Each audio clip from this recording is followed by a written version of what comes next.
1 Forma 1 Potato, Orthos Prime.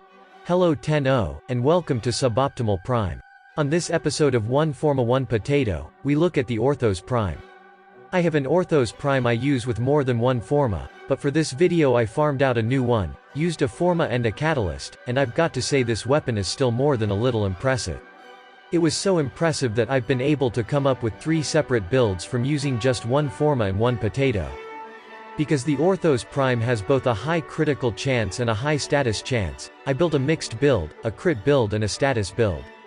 Let's start with the mixed build. On this build you'll see Condition Overload, Blood Rush, and Weeping Wounds, mods you will be familiar with by now if you've seen my other melee videos or my must-have mods and where to get them video on these mods. Next we have Organ Shatter for increased critical damage. Berserker keeps the speed up, which is already above 1 on this weapon, Jagged Edge for extra slash damage to keep our slash procs above the elemental damage, and Virulent Scourge and Vicious Frost to top off the build. This build will give you both good critical hits and constant statuses applied. Now let's look at the critical build. Here you'll see Blood Rush again. I've used Primed Pressure Point, but a regular pressure point will work in its place.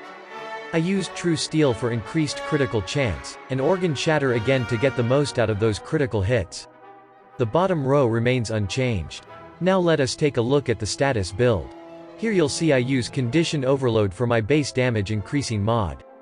Weeping Wounds is here to increase my status chance. I've used Healing Return to keep myself alive as long as I'm swinging.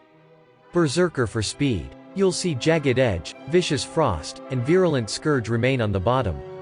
However, you'll notice that I've added Reach. This increase is very useful for this weapon in the application of statuses for Condition Overload and Healing Return. The rest of this video is me using just this weapon's mixed build in a solo Elite Sanctuary Onslaught with my 1 Forma 1 Potato Wukong Prime. Thanks for watching and keep up the grind, 10-0.